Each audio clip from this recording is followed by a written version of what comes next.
Hola, ¿qué tal? Buen día, buenas tardes a todos y a todas.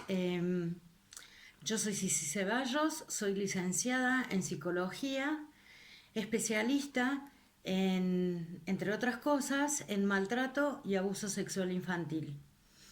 En primer lugar, quería agradecerle al señor Marco Santillán por su invitación a tan importante evento eh, y además valorar que en estos tiempos se puedan hacer estas cosas.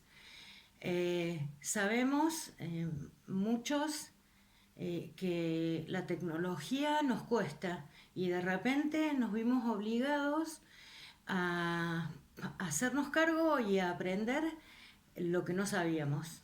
Bueno, eh,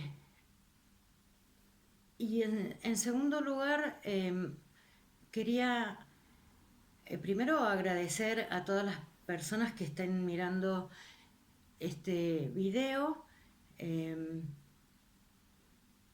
y decirles, llevarles un mensaje de esperanza. Eh, Esto tan terrible que nos está pasando va a pasar. Tenemos que estar fuertes, física, psicológicamente. Tenemos que estar fuertes para poder pasar esto de la mejor manera posible. Pero lo que sí estoy segura es que va a pasar. Esto va a pasar. Bien, en esta conferencia vamos a hablar de abuso sexual infantil. Seguramente los organizadores de este evento les van a poner a disposición el PowerPoint que yo hice. Para hablar de abuso sexual infantil, primero y siempre las intenciones de todas mis conferencias es que la gente se deconstruya, que no pensemos ni escuchemos desde el prejuicio, eh, sino desde la razón, desde lo que tanta gente ha investigado y seguimos investigando y vemos y seguimos atendiendo. Yo en este momento me estoy desempeñando como psicóloga de Cámara Gesell, es decir, recibiendo testimonios de niñas y niños que fueron abusados sexualmente. Y voy a citar una frase de Winnicott que para las y los psicólogos es un referente, un gran referente respecto de estos temas, que dice: dentro de cada niño o niña existe una historia que necesita contarse. Una historia, escuchen bien, que nadie ha tenido tiempo de escuchar. Como para empezar a reflexionar. Estadísticamente, hasta antes de la pandemia, una de cada 5 niñas o niños han sufrido o van a sufrir algún tipo de abuso sexual antes de los 17 años. Esta pandemia es desconocida para todos y en muchísimos aspectos. Investigaciones todavía no hay. No tenemos números. No sabemos cuántos abusadores están conviviendo con víctimas. No hay números. Concretamente, por ejemplo, en la circunscripción en la que yo me desempeño como psicóloga de Cámara Gesell, solo hubo una sola denuncia desde que empezó la pandemia de una niñita de 11 años que había sido abusada. No sabemos si es que no hay denuncias, si es que no se está optando por la cámara Gesell, por el riesgo que implica para todas las personas que observan la cámara Gesell, que ya un poquito más adelante les voy a contar de qué se trata. Algunos sabrán, otros no tendrán la menor idea. Bien, pero antes que nada, ¿qué quiere decir? ¿Qué es abuso sexual infantil? Es cualquier clase de contacto sexual en un niño o niña menor de 18 años por parte de un adulto responsable o que sostiene o mantiene el poder o la autoridad sobre ese niño o esa niña. Al respecto, no necesariamente tiene que haber acceso carnal como lo califican en la justicia. Sentarlo a ver pornografía a un niño es abuso sexual. Tener en, en sus equipos material pornográfico infantil también es abuso sexual. Recuerden al médico, al pediatra, que además no solo tenía material de pornografía infantil, sino que la producía y la comercializaba. Cuando ese niño o esa niña o adolescente está inmerso por su desarrollo en un ambiente y depende de esos adultos que teóricamente deberían protegerlos, realmente no pueden comprender, y sobre todo cuando el abuso lo comete figuras significativas para ese chico o esa chica, padres, padrastros, tíos, abuelos,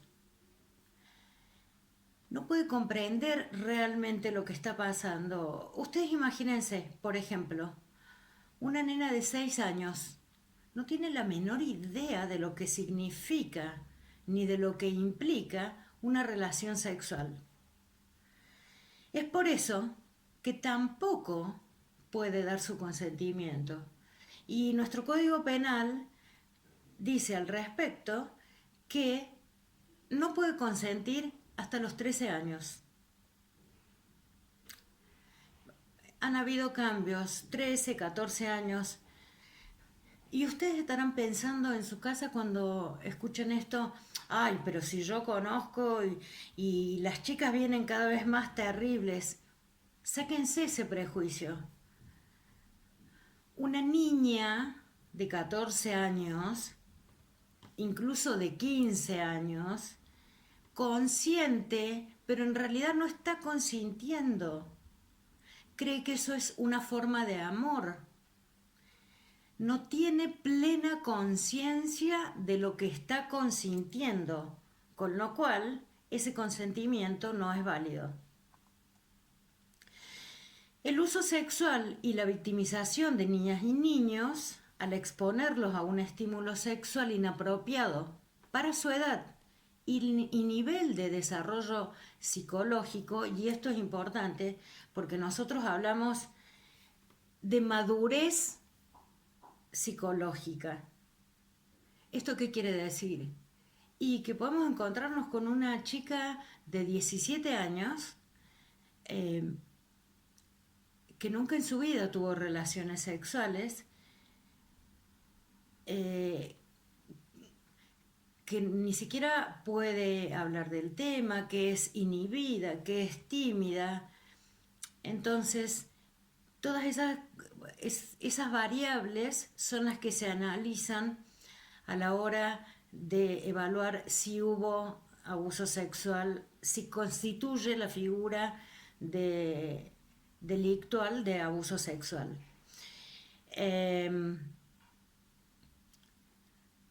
Dice, puede ir, y esto tiene que ver con la definición de abuso sexual, que va desde un comentario inadecuado hasta una violación con lesiones que llegan a ser muy graves, incluso embarazos de niñas que tienen que ser niñas, no mamás.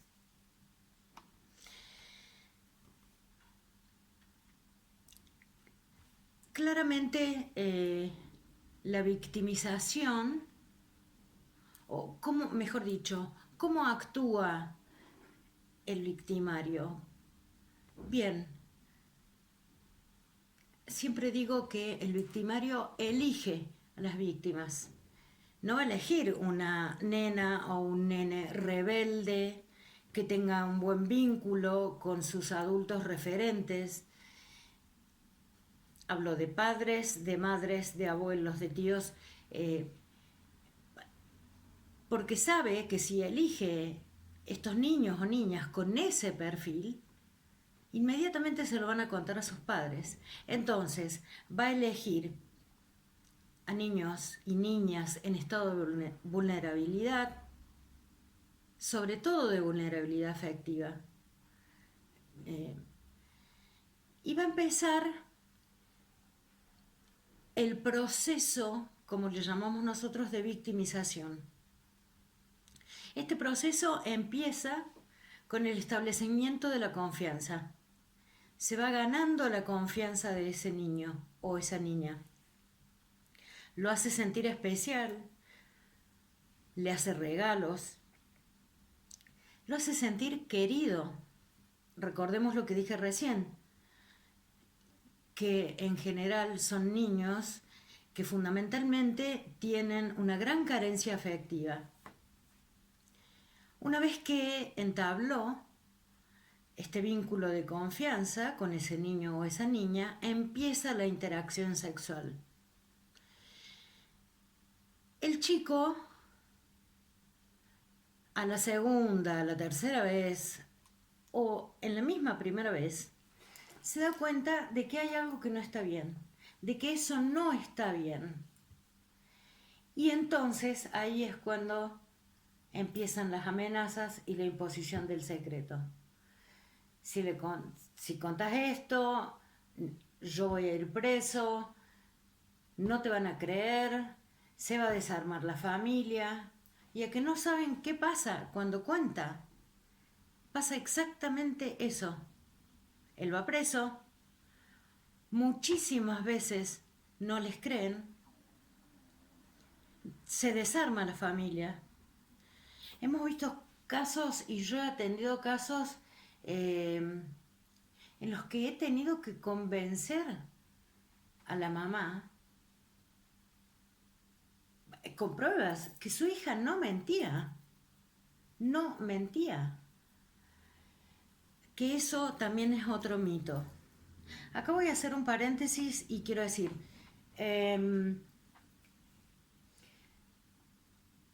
mis conferencias en general, ninguna de las que vean, no intentan brindar información nueva, porque tampoco hay mucho nuevo. De hecho, si ustedes quieren investigaciones más recientes, pueden googlear abuso sexual infantil y en Google les va a salir todo. El objetivo principal de mis conferencias es sensibilizar a los adultos que somos responsables de esos niños y que nos replanteemos qué estamos haciendo como sociedad, qué hacemos con nuestros niños y nuestras niñas, por qué no les creemos. Claramente yo tengo acá un montón de diapositivas, les voy a dar herramientas, voy a informar, pero es más profundo el objetivo de esta conferencia, es de construirse. Basta de prejuicios. Los chicos y chicas no mienten al respecto. Seguramente algunos de los que me estén mirando dirán, no, pero esta mujer se equivoca, ¿qué está diciendo? Porque a mí me pasó, porque... Sí, yo he atendido muchas, no un montón, muchas niños en cámara Gesell, he hecho muchas cámaras Gesell, que de un divorcio feroz entre padre y madre o madre y madre, de un divorcio feroz termina en una denuncia de abuso sexual infantil. Y a la hora de tomarle la cámara Gesell a ese niño o a esa niña, claramente y por suerte vemos a un chiquito o a una chiquita sana, que no le pasó nada. Sana en el sentido de abuso sexual, pero víctima de esa feroz pelea entre sus padres o entre sus madres, etc. Ahora bien, volvemos a esto. ¿Cómo selecciona el abusador la víctima? ¿Por el aspecto físico? ¿Por la edad? ¿Por la vulnerabilidad? Sobre todo afectiva.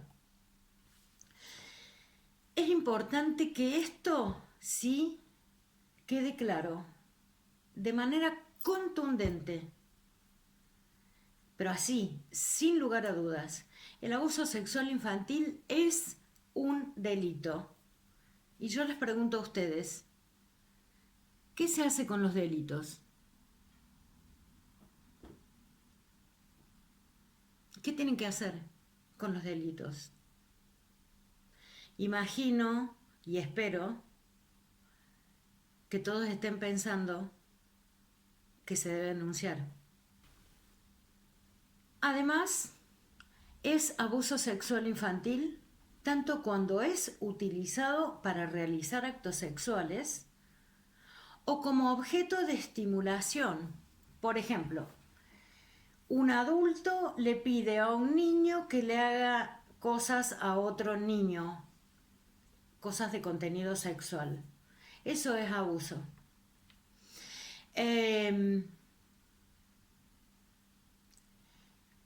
O este adulto le pide al niño que haga cosas con su propio cuerpo, también es abuso.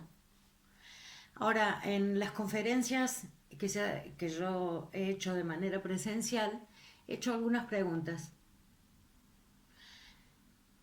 Y siempre me preguntaba, y me sigo preguntando, ¿sentarle a un niño a ver a Tinelli es abuso? Bueno, no es abuso, pero tampoco sé si corresponde. ¿Y bañarse con los hijos es abuso? No, tampoco es abuso, pero los psicólogos no recomendamos hacer eso, porque un niño o una niña pequeña no tiene por qué ver semejante cosa o pequeña cosa de su padre.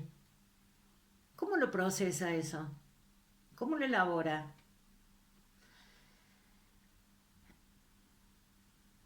Les estamos enseñando de esa manera una de las patas fundamentales para que disminuyan los casos de abuso, que es a prevenir. Les estamos enseñando respecto de la privacidad. Mi cuerpo es mío. Yo me cambio de manera íntima. Sí, bueno, sí, me dicen a veces, pero yo le quiero enseñar que la cuestión sexual es natural. Piensen en esto. ¿Qué les enseñamos a nuestros hijos e hijas? Si hacemos esas cosas. Primero, que la sexualidad es algo natural, que la desnudez es algo natural, que todos podemos ir y venir y es algo natural y normal.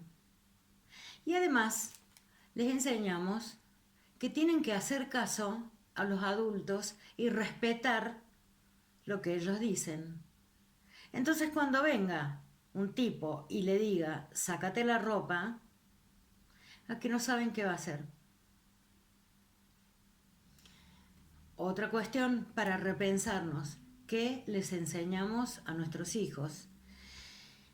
Como les decía antes, el abuso sexual infantil es un delito y tiene que ser denunciado. Les vuelvo a hacer otra pregunta. qué son los abusadores sexuales? Imagino que todos dirán lo mismo, un delincuente. ¿Y cuál es el lugar de los delincuentes? Exacto, la cárcel. Que quede claro esto, no es necesario que haya contacto físico para que sea abuso sexual.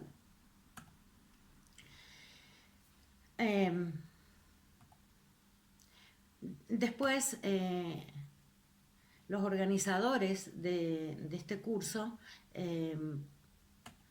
les van a pasar todas las diapositivas que yo armé para la conferencia y que decidimos algunas excluirlas para que la conferencia no fuera tan densa.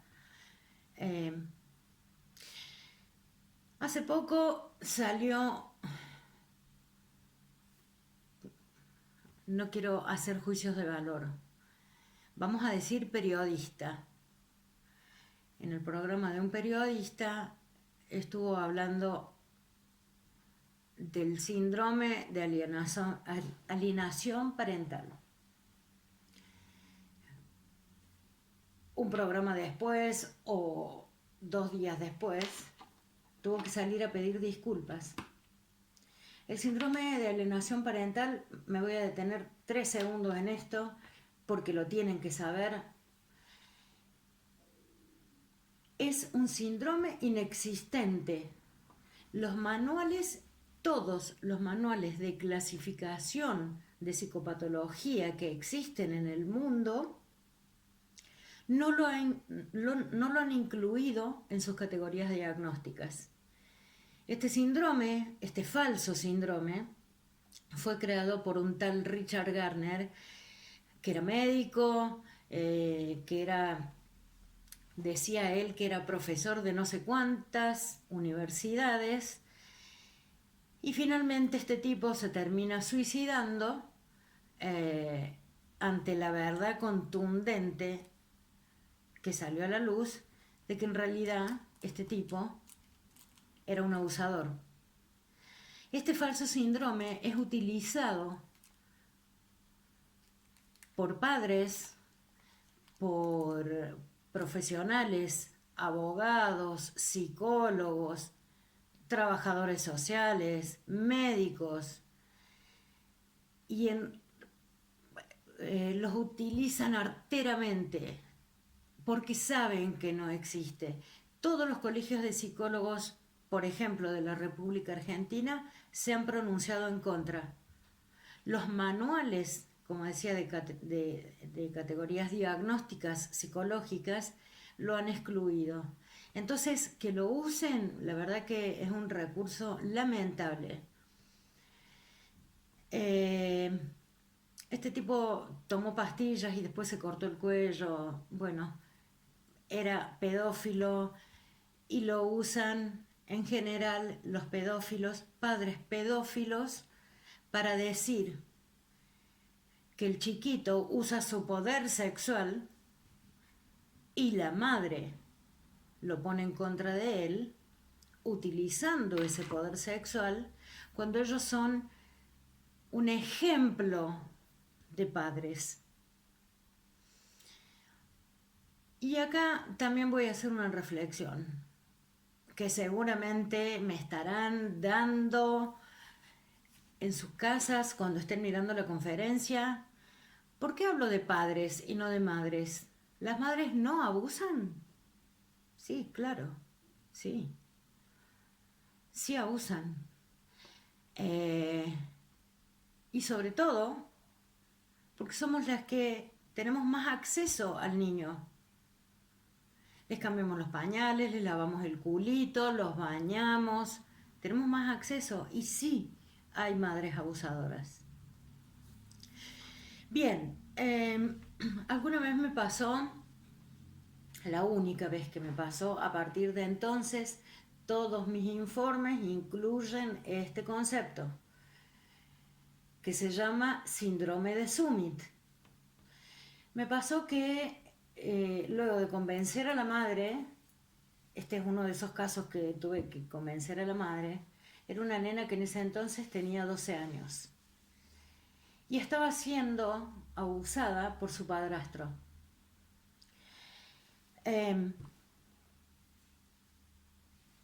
Bueno, luego de que la convencía la mamá, la llevó a la hija, le tomaron yo le tomé testimonio e informé, pero como había dudas de ese caso, el código procesal en ese entonces era diferente, como había dudas, la citaron a la nena, quien tuvo que declarar en el medio de la audiencia. Y la nena, cuando le preguntaron, dijo que eran todas mentiras de ella y que todo esto había sido un invento de ella. Como los jueces saben de derecho, de justicia, y no tienen por qué saber de otra cosa, le creyeron a esta niña. Y al tipo lo liberaron. Bueno, eso que le pasó a esta nena se llama síndrome de Summitt, que es un comportamiento característico de niños y niñas que han sido abusadas. ¿En qué consiste? Básicamente es en la retractación como consecuencia de la culpa que sienten por haber denunciado a ese ser querido, porque no nos olvidemos que en el casi 98% de los casos, él o la abusadora es una persona cercana y querida por la víctima. Recuerden lo que les dije al principio del proceso de victimización, que este adulto, el abusador, primero se gana la confianza y el cariño de ese niño o esa niña. Entonces, cuando ella lo denuncia, que en realidad algunos autores dicen que cuando un niño habla y cuenta, no está denunciando, sino que está develando. Bien, entonces cuando se anima a develar lo que le está pasando, siente culpa por acusar a este ser querido y por no cumplir con la obligación de mantener unida a la familia. Espero que hasta ahora vayamos bien.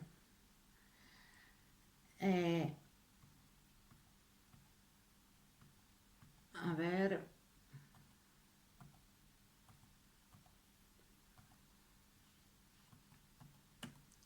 Si me permiten. Ahora vamos a trabajar, les voy a contar qué es la cámara Gesell.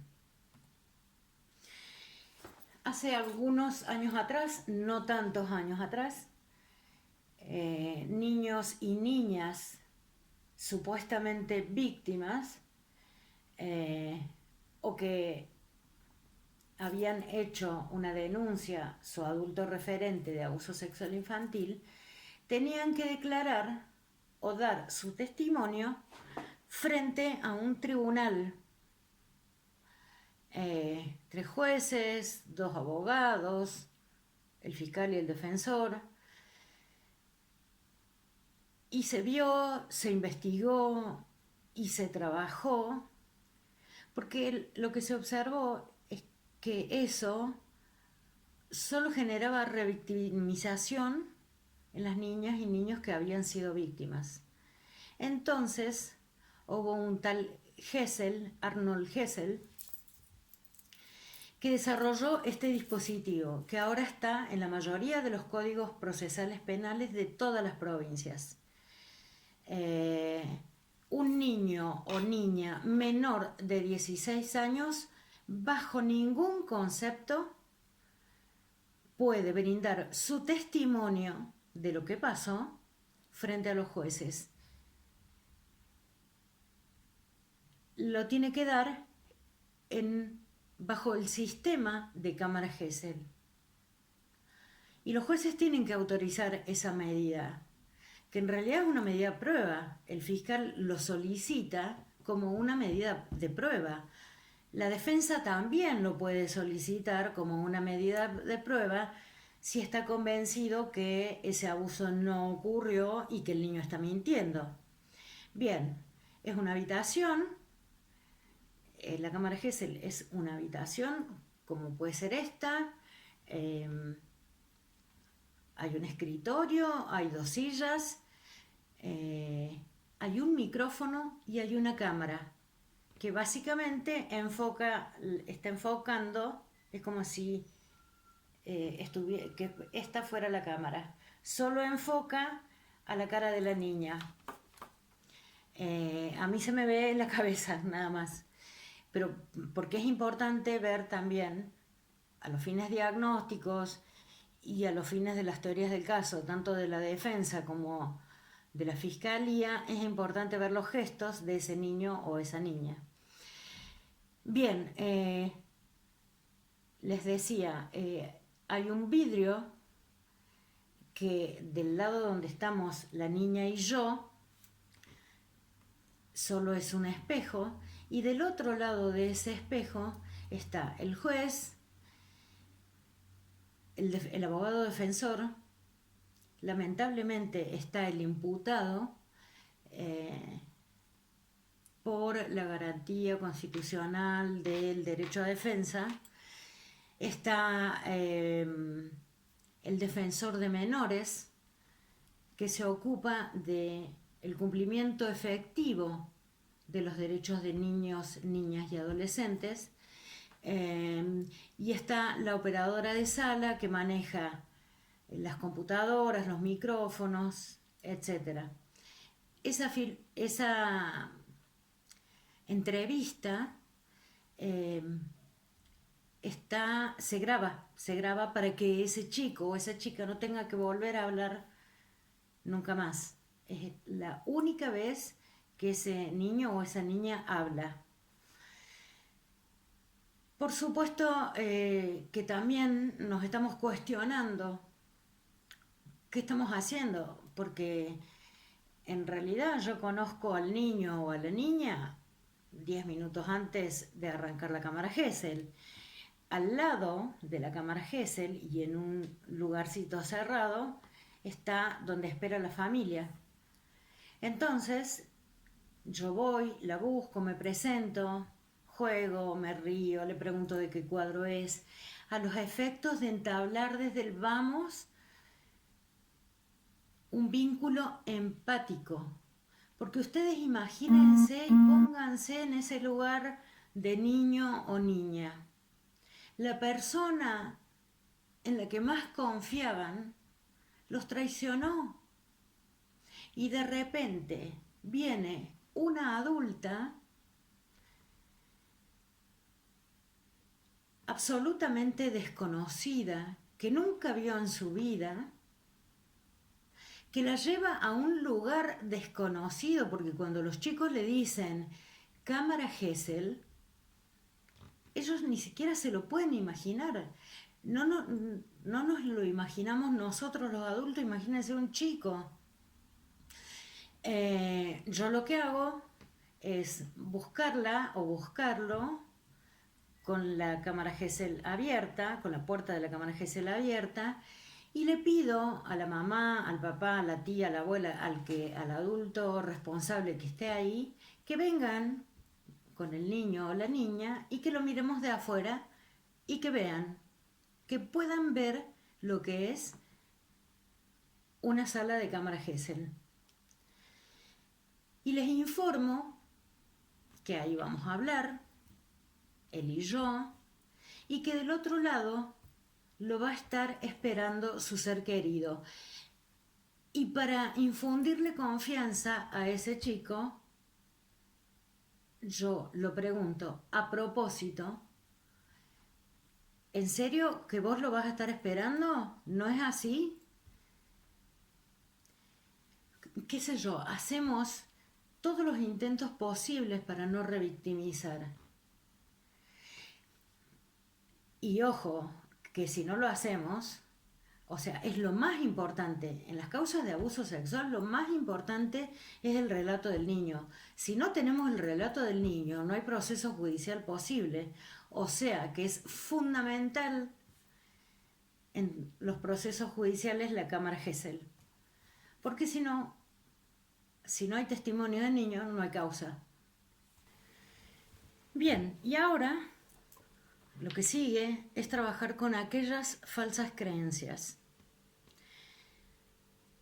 Después les voy a dar la bibliografía para aquellos que quieran ampliar y seguir leyendo. La idea de esta conferencia, vuelvo a decir, no es que salgan avesados teóricos respecto del abuso sexual infantil. El abuso sexual infantil solo hay dos formas de comprobarlo. Y siempre digo lo mismo y doy el mismo ejemplo. Por alguna cuestión del universo, yo no... Si me lo explican, en el momento lo entiendo, pero después me olvido. No entiendo para qué sirve saber cuánto vale X, cuánto vale Y. No lo entiendo, no lo entenderé. Me lo pueden explicar y seguramente en ese momento lo voy a entender, pero inmediatamente me lo voy a olvidar. Bien, así como yo no estoy preparada para explicar matemáticas, ni para dar cuenta de teorías matemáticas, ni la mar en coche, para confirmar el abuso sexual infantil se necesitan dos cosas: una revisación médica exhaustiva y una pericia psicológica. Es decir, médicos y psicólogos confirman, solo nosotros, los médicos, médicas, psicólogos y psicólogas, podemos tener la confirmación de un abuso sexual infantil. Digo esto porque muchas veces me ha pasado a lo largo de todos estos años que vengo dando conferencias que los y las docentes no denuncian porque esperan tener la certeza de que ese chico o esa chica fue abusada. Bueno, esa certeza no la van a tener nunca, porque ya les dije cómo se obtienen esas certezas. Y de paso, para ustedes, para los y las docentes, se sacan el lazo del cuello. Es más responsabilidad para ustedes. ¿Dónde va a ser síntoma este chico?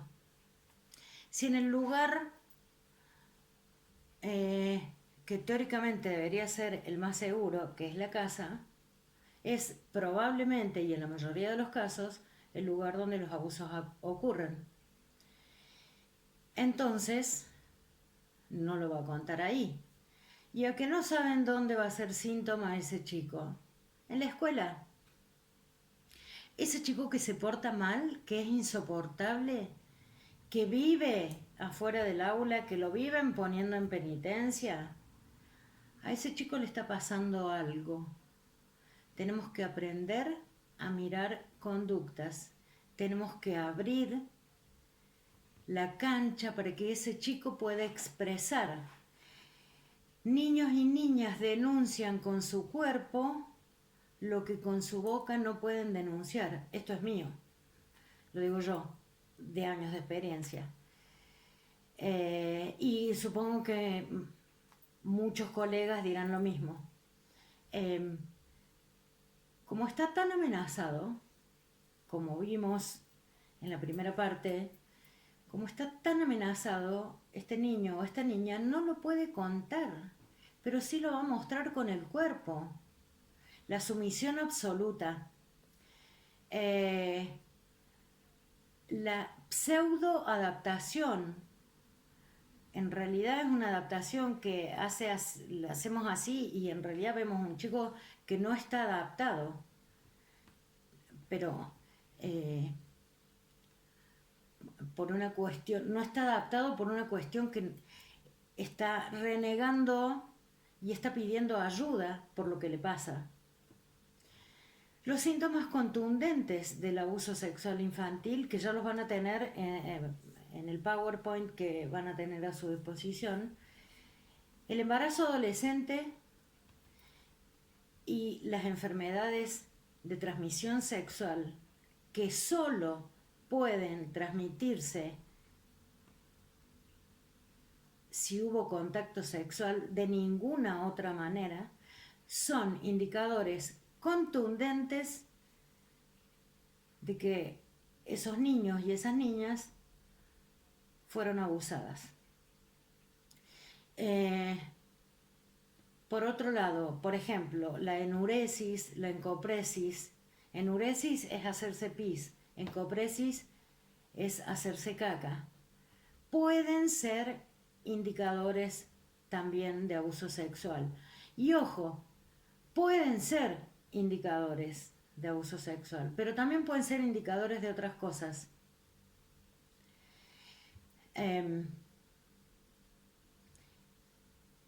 La sobreadaptación.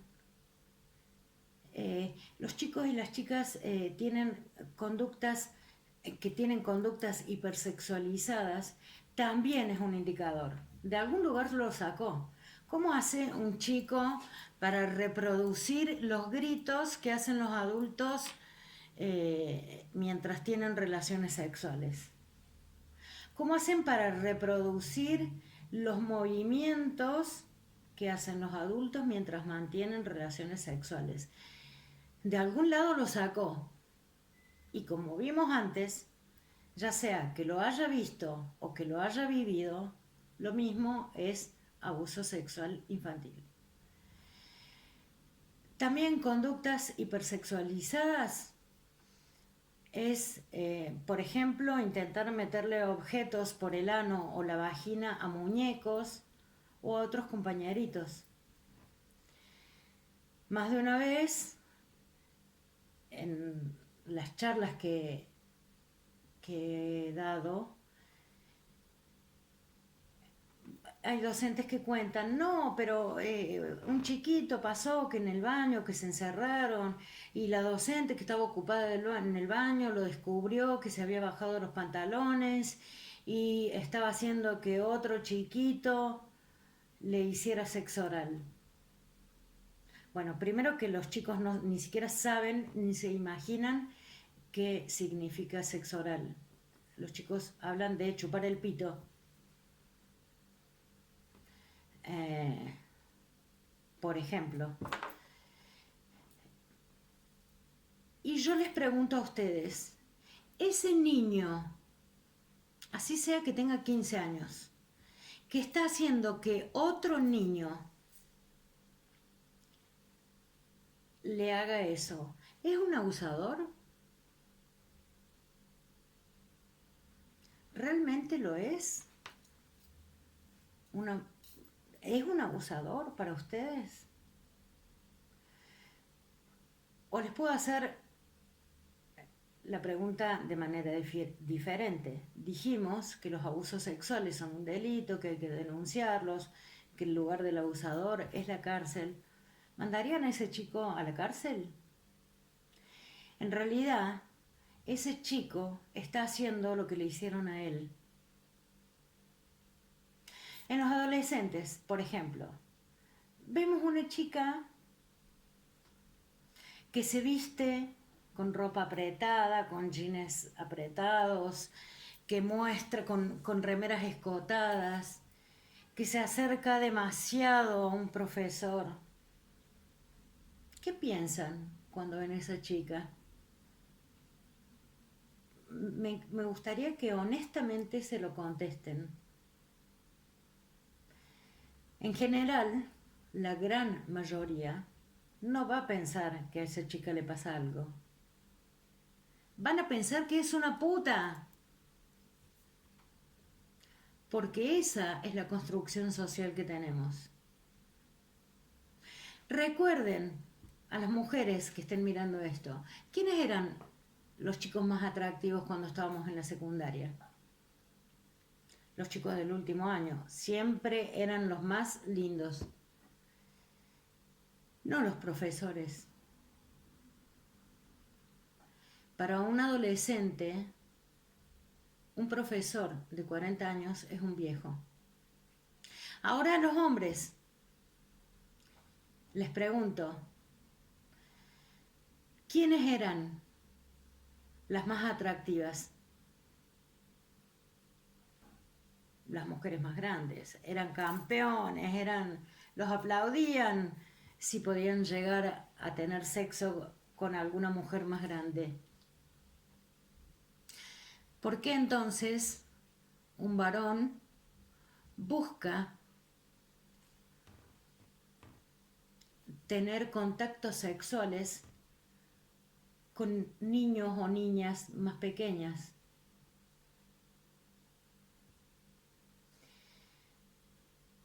¿Por qué esa chica de 15 años se acerca tanto al profesor, lo intenta seducir, etcétera, etcétera? Primero, aprendieron que esa era la forma de demostrar amor o cariño.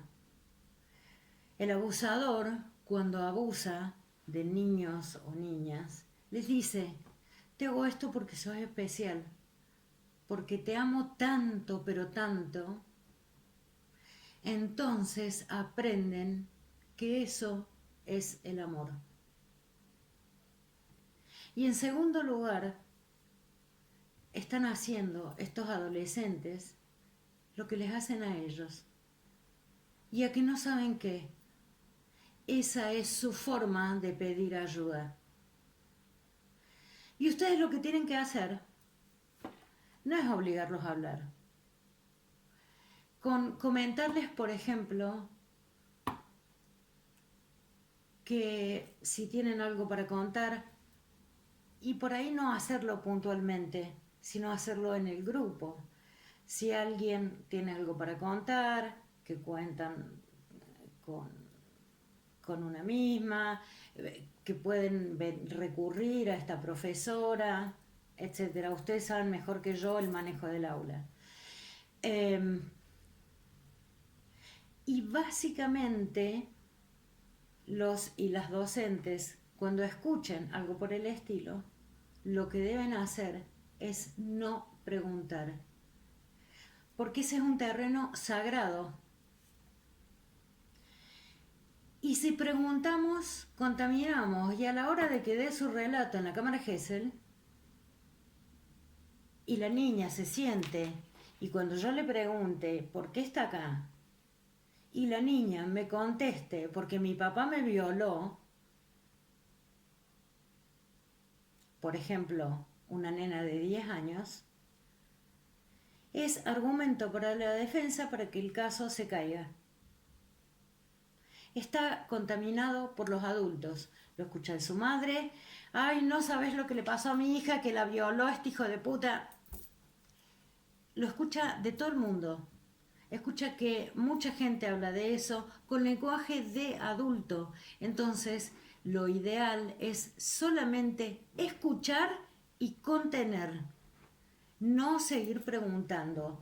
Todos tenemos el bichito de la curiosidad, pero por favor, si llega a ocurrir una situación por el estilo, lo desactivemos, porque nos sirve, porque contamina, porque hace que el abusador quede libre.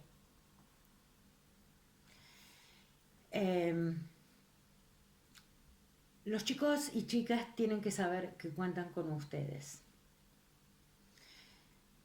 Hay otra cosa. ¿Qué les enseñan a los y las docentes a hacer en este tipo de casos?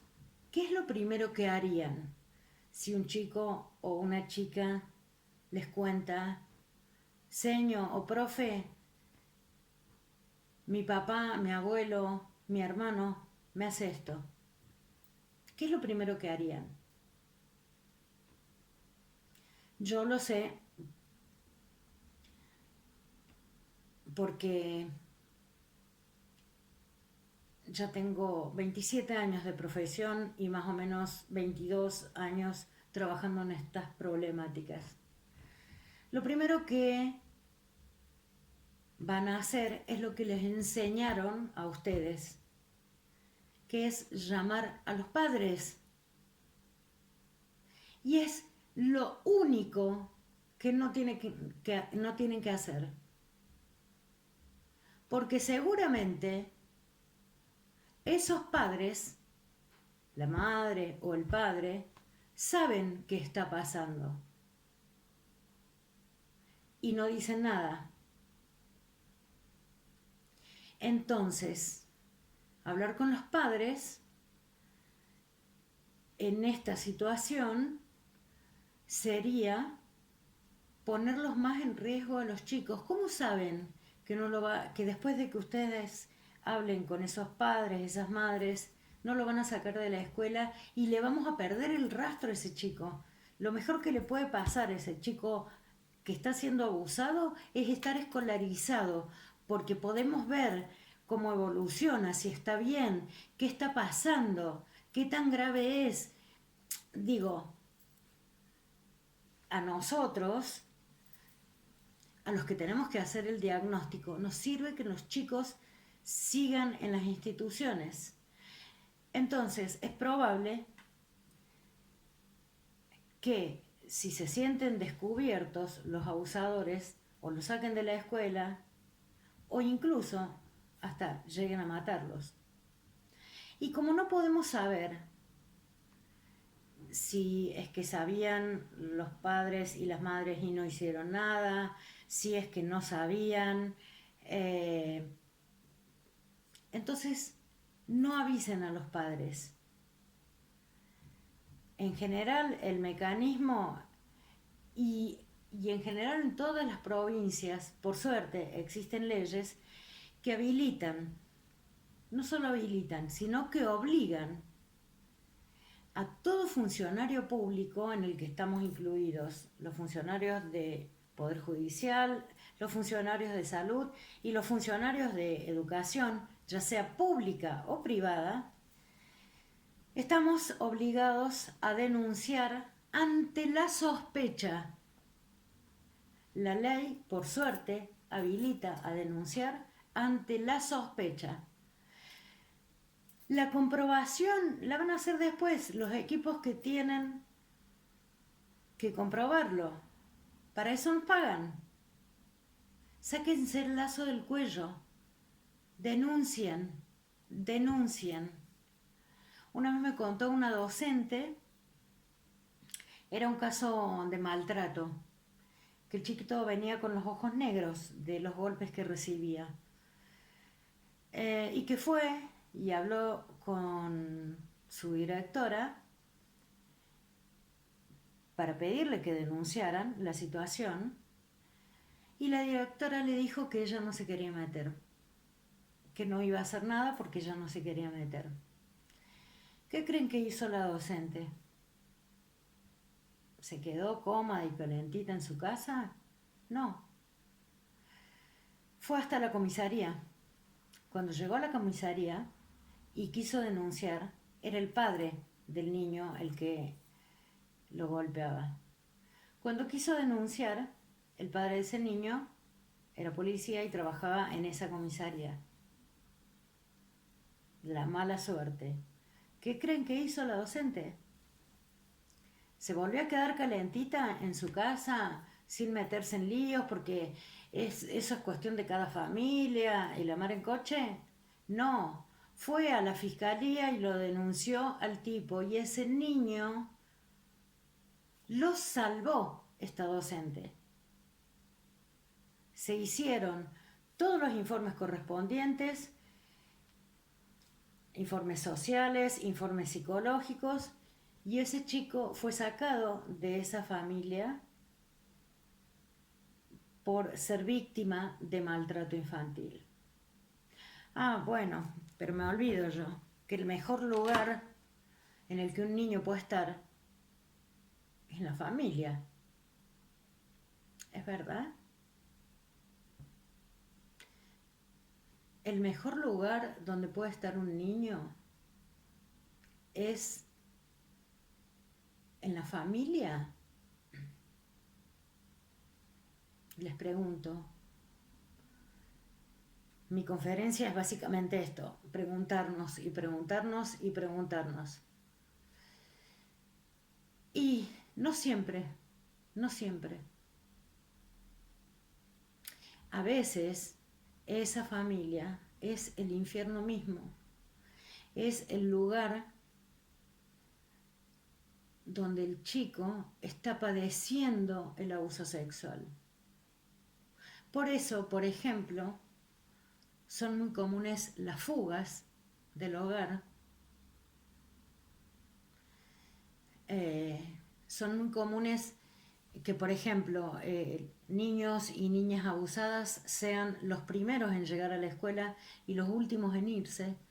Y eso es simplemente porque no quieren estar en ese lugar que tanto daño les hacen. Irene Intevi llama a los abusos sexuales como asesinatos del alma. Les asesinan el alma. Yo lo he visto. Si les llega a pasar de que les cuentan, mírenle los ojos a esos niños y a esas niñas. Tienen sus ojos muertos. Entre todos podemos hacer cosas. Bien, ahora vamos a ver falsas creencias. La primera dice, los abusos sexuales infantiles son infrecuentes. Ya vemos al principio que 1 de cada 5 niños o niñas han sido o van a ser abusados sexualmente antes de los 17 años.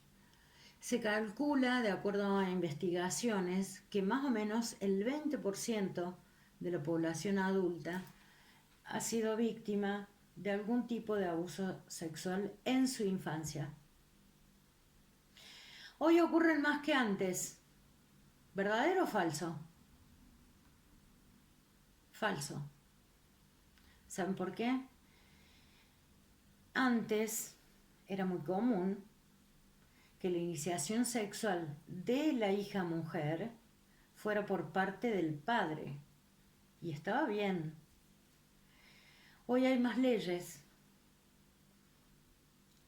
hay más información, hay más profesionales formados.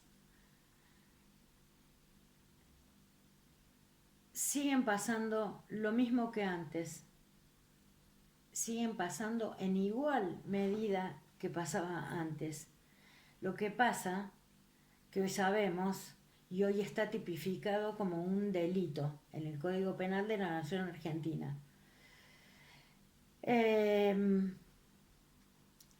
Si ocurrieran en nuestro entorno nos daríamos cuenta. ¿Verdadero o falso?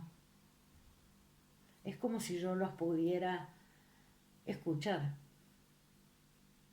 Me gustaría que me justificaran, y voy a hacer de cuenta que los estoy escuchando, porque seguramente algunos dijeron verdadero y algunos dijeron falso. Las personas que dijeron verdadero, quisiera saber por qué me dijeron verdadero. Y no, porque nos daríamos cuenta, porque la conducta, porque no sé qué y porque no sé cuánto. No, es falso. Es falso porque este niño o niña está amenazado. Entonces va a querer pasar lo más desapercibido posible. Y ojo con esto, porque nadie está exento. De hecho, Irene Intevi a su libro lo tituló Abuso sexual infantil en las mejores familias. Nadie está exento. Ah, bueno, y esto va para los cordobeses. Los cordobeses tienen una categoría que incluso la justifican. Yo soy cordobesa y amo Córdoba, por eso lo digo. Pero esto es cosa de negros. El abuso sexual es cosa de negros. O es cosa de pobres. No. No. Pasa en todas las clases sociales, económicas y culturales. Lo que pasa que nosotros decimos que tenemos que hay una cifra negra, un subregistro. Las estadísticas se hacen con cifras de instituciones públicas, ¿sí? Así se conforman las estadísticas. El hijo del arquitecto, la hija del médico, no va a ir a una institución pública.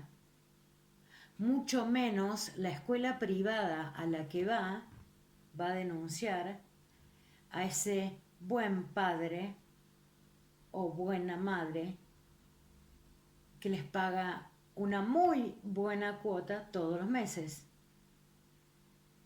La escuela también va a callar. Y esto se arregla de manera diferente, con dinero, llegan a acuerdos y no llegan ni a denunciar ni a una revisación médica en una institución pública. Lo arreglan de otra forma. Por eso hablamos de este subregistro. Y pasa en todas las clases sociales, culturales y económicas. También podrán estar pensando, no, bueno, pero en los barrios vulnerables están todos hacinados, están todos amontonados. Paren. Yo estoy absolutamente en contra de la criminalización de la pobreza. No por ser pobre quiere decir que sean abusadores. No porque estén hacinados y duerman 8 en una misma habitación, quiere decir que esos niños y niñas van a ser víctimas de abuso sexual. Se las ingenian, los mandan a la plaza, los mandan a comprar, los mandan, no sé, a que salgan un ratito afuera, tramitan los adultos lo que tienen que tramitar, porque siempre digo lo mismo, los primeros 5 años de pareja son divinos, son románticos y la mar en coche, pero después de los 5 años y con toda la furia y con toda la lujuria, más de 15 minutos, esto, o sea, se tramita en 15 minutos como mucho, ¿o no? Que alguien me diga lo contrario. Bien, ser pobre no significa ser abusador, ni ser delincuente, ¿sí? Si ocurrieran en nuestro entorno, nos daríamos cuenta, es falso. El abuso sexual infantil ocurre en familias desestructuradas o de bajo nivel sociocultural. Bueno, lo acabo de decir. Y en las mejores familias pasa, ¿eh? El abuso sexual infantil va siempre asociado a violencia física. ¿Verdadero o falso? Hago un ratito de silencio para que lo piensen. ¿Va asociado de violencia física? No. Si no hay acceso carnal, no hay marcas en el cuerpo, pero sí hay marcas en la psiquis de ese niño. Por eso es tan importante la cámara Gesell, el testimonio del niño en la cámara Gesell. La marca se llama trauma y no está asociado nunca con violencia física, porque el adulto abusador no necesita utilizar la violencia si ya tiene la confianza y el cariño de ese niño o de esa niña. No necesita usar la violencia física. Los agresores son exclusivamente hombres. ¿Verdadero o falso? Falso. Como les dije hace un rato, hay madres y hay mujeres abusadoras. Estoy recordando, les recomiendo que miren la serie de Netflix, si tienen Netflix, de Jeffrey Epstein. La pareja, la mujer de Jeffrey Epstein, era quien le gestionaba chicas menores de edad para que él y sus amigos abusaran de ellas. La mujer de él buscaba a las víctimas. Los hombres son incapaces de controlar sus impulsos sexuales. ¿Verdadero o falso?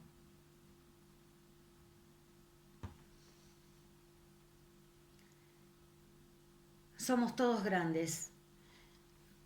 Paréntesis. Hablo en estos términos porque esta conferencia solo la pueden ver mayores de 18 años. Esta conferencia no es para niños, ojo, porque utilizo términos, expresiones para hacerlo más concreto y más real. Utilizo expresiones que no son adecuadas para niños. Ya vamos a ver cómo le vamos a hablar a los niños. Pero esta conferencia, por favor, ninguna persona menor de 18 años puede verla. Bueno, decía, los hombres son incapaces de controlar sus impulsos sexuales. Somos todos grandes. Los hombres saben, algunos piratas irán, se rajarán, se escaparán y harán sus pirateadas en donde sea. Pero si no son abusadores, no se van a meter con niños o niñas.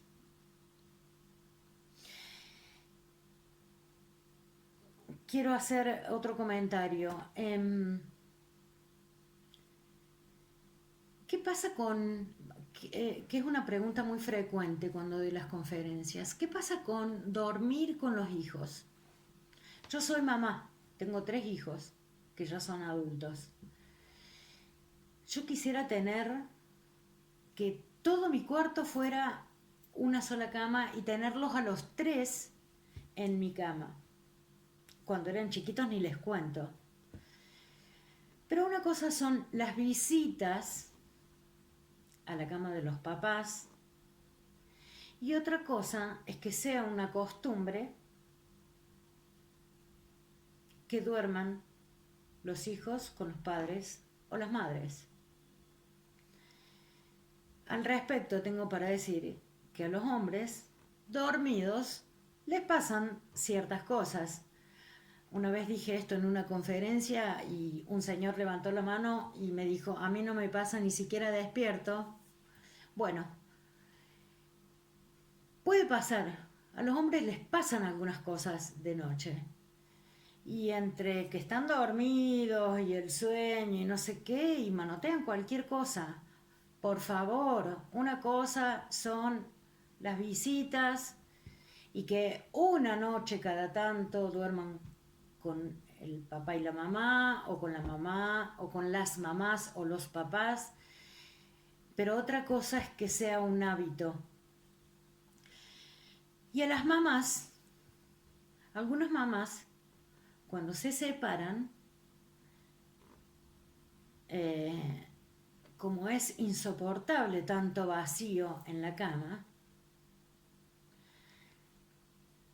es común, no normal, es común que pongan a un hijo o hija a dormir al lado de ella. No, por favor, no, porque simbólicamente, ¿cómo decirlo en términos políticamente correctos? Bueno, no me sale. Es una cagada. Simbólicamente es una cagada.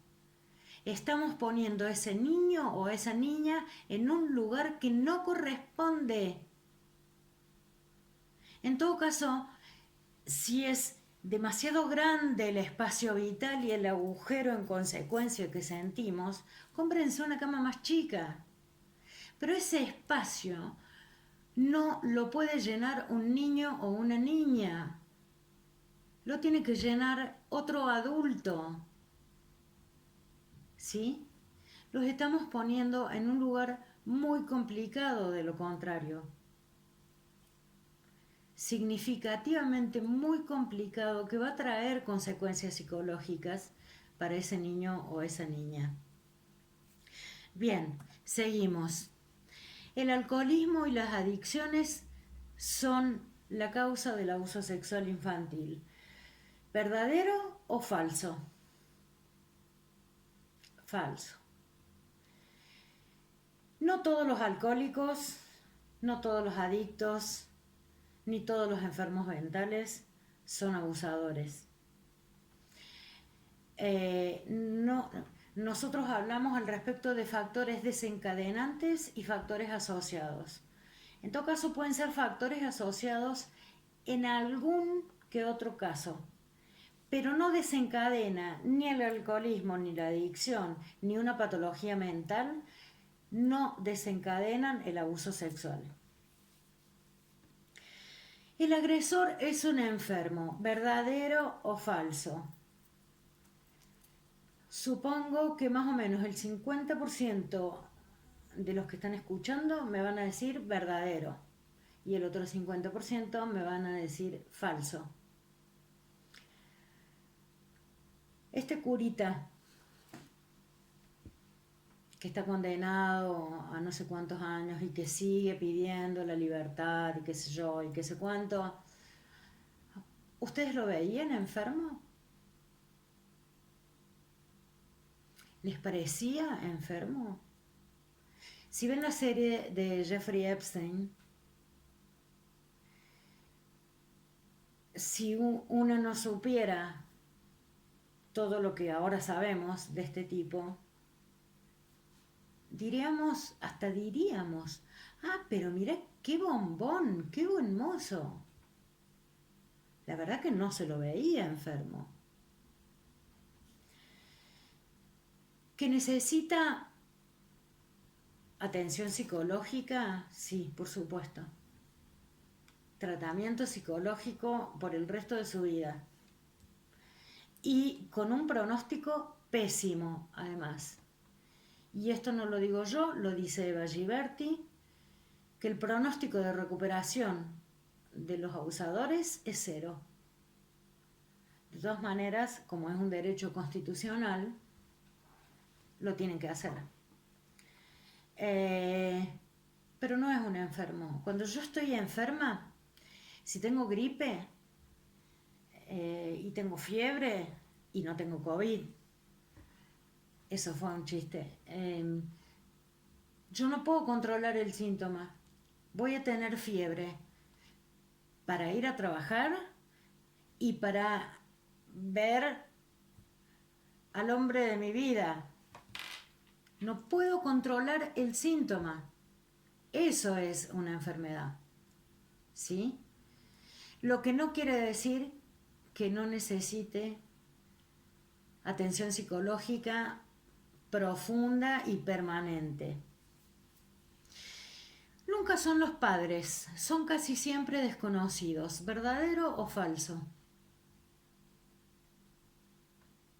Espero que se acuerden de lo que dije al principio. Falso. El 98% más o menos de los casos es un familiar o un conocido de la familia. Casi nunca es un desconocido.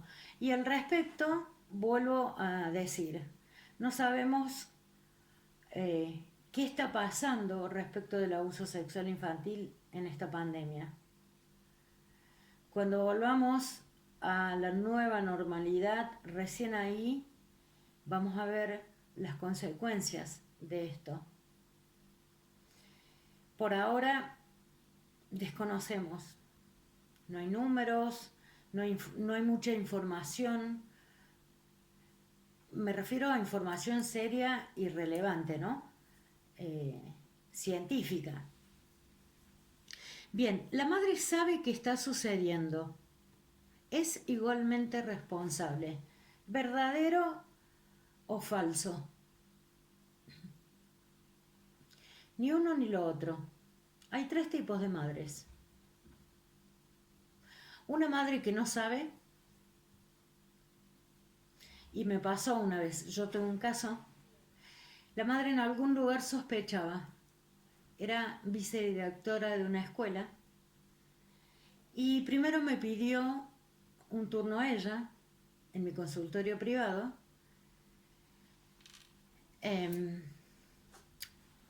A lo que yo accedí, por supuesto, y en realidad me planteaba que bueno, que se estaba separando y que necesitaba, y yo qué sé. Y a medida que va transcurriendo la sesión, me dijo, mira, yo en realidad me gustaría primero que la veas a mi hija, porque con la separación, por ahí quiero saber cómo la lleva, si tengo que hacer algo. Bien, la trajo a la hija. En ese momento tenía 5 años. Cuando empezamos a jugar, la nena, después de un rato o después de varias sesiones, me cuenta que su papá le sacaba la bombachita y le hacía no sé qué cosa. Inmediatamente, cuando terminó la sesión, yo la llamo, le pido a la madre, cuando la vino a buscar, le pido a la madre que tengamos una sesión, ella y yo a solas. No se imaginan lo que es tener que decirle a una madre o a un padre o a un adulto referente: tu hija está siendo abusada por tu ex marido. Fue como si le hubieran tirado una bomba atómica, realmente. Se desmoronó, se desarmó completamente esta mamá. Pero con un proceso terapéutico, y a medida que avanzábamos con las sesiones, ella pudo fortalecerse, rearmarse y acompañar a su hija en este proceso. Por supuesto que inmediatamente, y a pesar de que estaba desarmada, ella pudo denunciar esto que estaba pasando, denunciar penalmente, ¿no? Entonces, tenemos este tipo de madre que no sabe, pero que cuando se entera, denuncia. Tenemos otro tipo de madres. Una nena de 9 años me contaba que ella le había dicho a su mamá lo que le estaba pasando y que la madre le dijo: bueno, cállate, no digas nada y no cuentes nada, que yo lo voy a resolver. Esa madre es cómplice. Y hay un tercer tipo de madre que en un negocio, una especie de negocio psicopatológico, por supuesto, entrega a la hija o al hijo para que su pareja no la joda a ella. Esa madre es tan delincuente como el abusador o la abusadora de ese niño, ¿sí? Otro, denunciará cuando se dé cuenta, ¿sí? ¿Todos van a denunciar?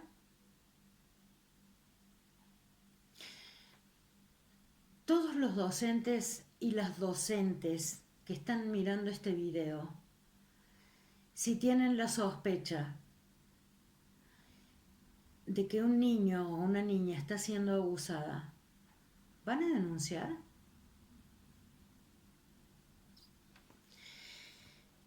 Bien, otra, que es lo que recién hablamos, rechaza al marido sexualmente y este se ve obligado a relacionarse sexualmente con la hija. Sí, como me pasa en las conferencias, es un no rotundo y a los gritos. Los niños y niñas pueden evitarlo. ¿Verdadero o falso?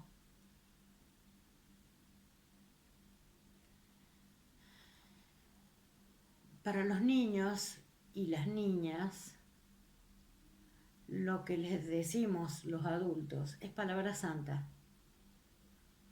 Entonces, Si un adulto le dice a un niño, esto que te hago es porque te amo y está bien, ese niño lo va a cuestionar. Entonces, es falso. Les ocurre a las niñas, pero no a los niños. ¿Verdadero o falso? Falso. Si bien yo he atendido a lo largo de mis años de carrera a más chicas que chicos, esto no es un indicador de nada, porque les ocurre tanto a niñas como a niños. Les ocurre a las niñas que se lo buscan, ¿verdadero o falso? Un niño busca que lo quieran, que les den cariño. Y el abusador no solo les va a dar cariño, les va a dar el horror. Yo siempre digo y cuento esto, cuando yo atendía pacientes, cuando hacía consultorio privado, que fue hasta hace más o menos 2 años y medio, he atendido muchos adultos sobrevivientes, como los llama INTEVI, adultos sobrevivientes del abuso sexual infantil. Sobrevivimos.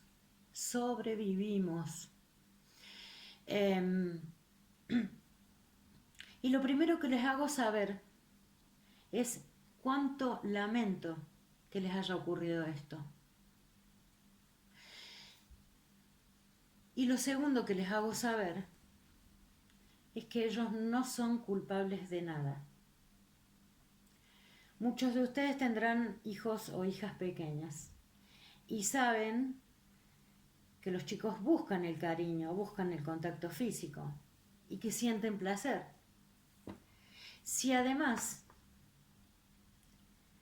ese cariño, esas caricias, entre comillas, se las hacen en lugares en donde inevitablemente sienten placer, como son los genitales, por ejemplo,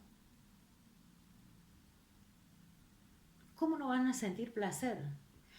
Placer que después, en la adolescencia, en la adultez, se transforma en culpa y lleva a muchos a intentos tremendos y terribles de suicidio. Bueno, sentían placer porque es lo que tenían que sentir, porque les hacían caricias y en lugares que generan placer. Los chicos y chicas no son culpables. Niños y niñas abusadas se convertirán en agresores cuando sean adultos. ¿Verdadero o falso? Falso.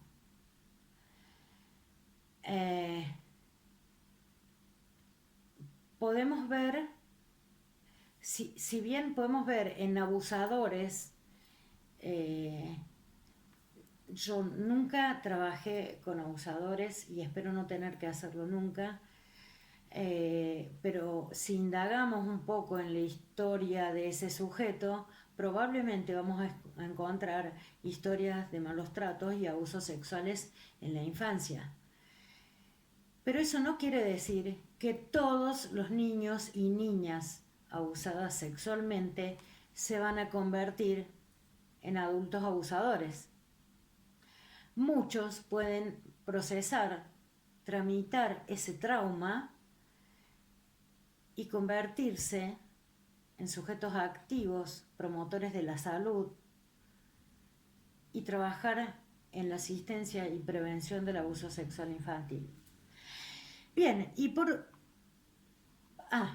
una más. Solo es grave si hay penetración. ¿Verdadero o falso? Una vez me tocó atender a una chica, tenía 12 o 13 años, Y entonces yo le preguntaba, con el correr de las sesiones, cuando ella me pudo contar qué había pasado, yo le pude preguntar si había sangrado. Y ella me dijo que no. Dije yo, ¿esto por dónde viene? Es raro. Seguí preguntando, decime, ¿y te dolió? No, no me dolió. Porque uno va tejiendo hipótesis a medida que va escuchando. Entonces le dije, ¿no será que por el horror, por el asco que sentiste, no te lo acordás? No, no, sí, no me dolió, ni sangré, ni nada. ¿Qué piensan que pudo haber pasado? Probablemente lo primero que estén pensando es que esa chica mentía. No, no mentía. Y entonces me explicó, no, sí, me dice, lo que pasa es que en vez de metérmelo así, me lo metió así. El tipo le había metido el pene entre las piernas. Pero ¿quién le quita de la cabeza a esa chica que no fue penetrada? Igual es abuso, ¿eh? Igual es abuso sexual infantil. Por todo lo que vimos antes y que venimos viendo hasta ahora. Igual es abuso sexual. No la penetró.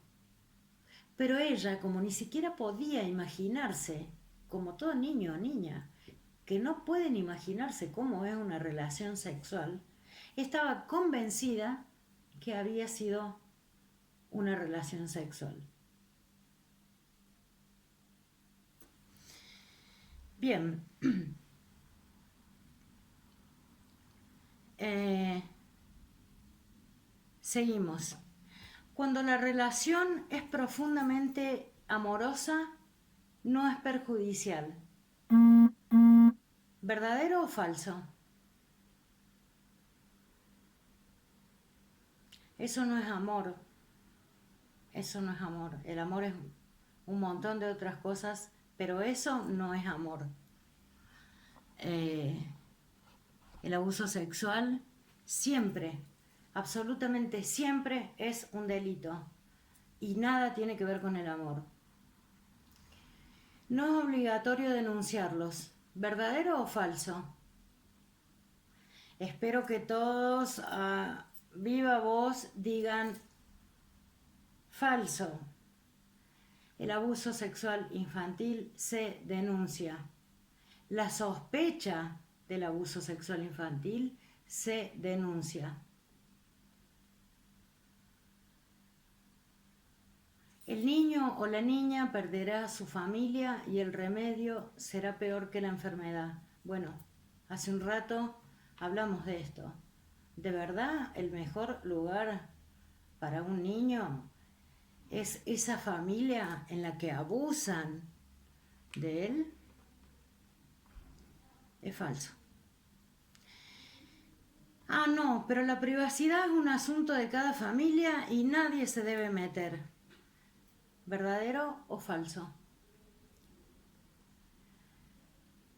Falso. Ese niño o esa niña quizás hablen una sola vez. Y yo les recomiendo, a ver, porque nadie está preparado para escuchar a un niño o una niña que diga mi papá me hace esto.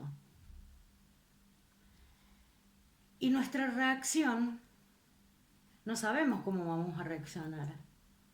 Tratemos de controlar nuestra reacción. Porque si lo retamos, si le decimos, ay, estás mintiendo, Dios te va a castigar si mentís, ¿por qué decís esas mentiras?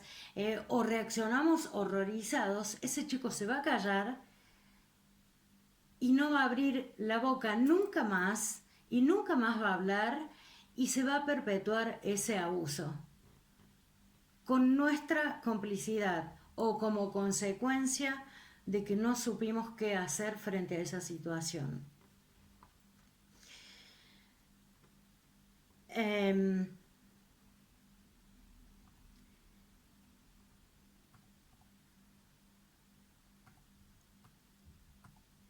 voy pasando las filminas. Cuando termino, ya casi terminamos esta conferencia, mucha gente me dice, bueno, pero ¿y cómo? ¿Y cómo? ¿Cómo hacemos para prevenir? ¿Cómo hacemos para hablar de esto con nuestros hijos, con nuestros alumnos? ¿Cómo? A partir de eso, de una demanda reiterada en las distintas conferencias que yo he dado durante muchos años, es que decidí escribir un librito, uno para nena y otro para varón. Es un librito más o menos que va a servir hasta los 8, 9, 10 años. Es un librito, se llama Grítalo bien fuerte, que fue declarado de interés legislativo provincial por la legislatura de la provincia de Córdoba. Les decía, se llama Grítalo bien fuerte y es uno para nenas y otro para varones. ¿Por qué? ¿Por qué distingo nenas de varones? Y porque si a una nena le mostrás un dibujo de un varón y le contás, le lees lo que dice, la nena te va a decir, no, esta no soy yo. Necesitamos que los chicos se identifiquen. Lo mismo le pasa a un nene. Si le mostramos el dibujo de una nena, va a decir, este no soy yo. Entonces, y la idea de este librito, primero, cuando ustedes lo vean, las tapas no son ni rosas ni celestes.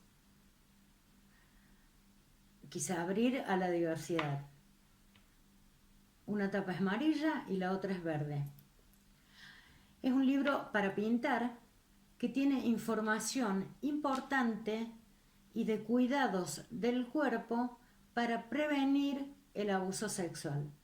A medida que el niño o la niña va pintando, va adquiriendo esa información para prevenir el abuso sexual.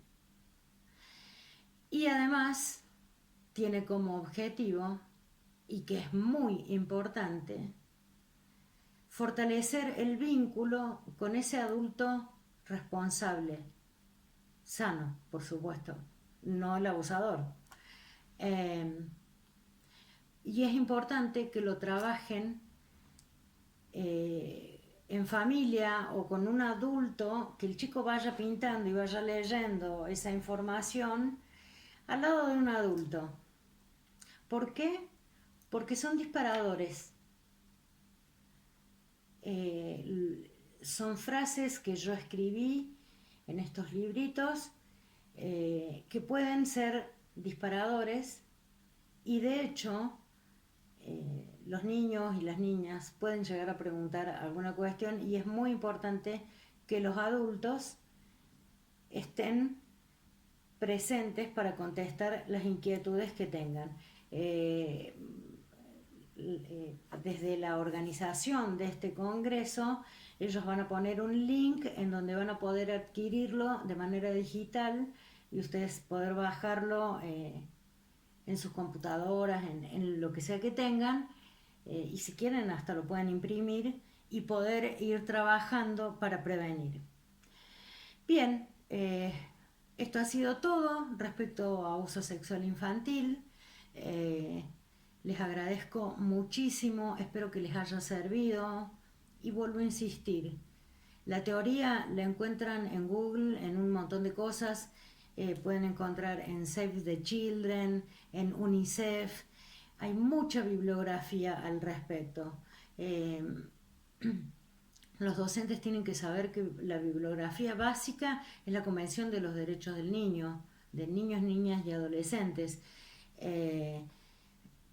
Y seguramente vamos a poner algunos links para que ustedes puedan acceder, para que estén informados. Pero básicamente el objetivo de esta conferencia es de construirse, es pensarnos como adultos responsables de esta sociedad. Y para que nos replanteemos qué estamos haciendo con nuestros niños y niñas. Bueno, Muchas gracias, espero que les haya gustado y los espero para mi próxima conferencia.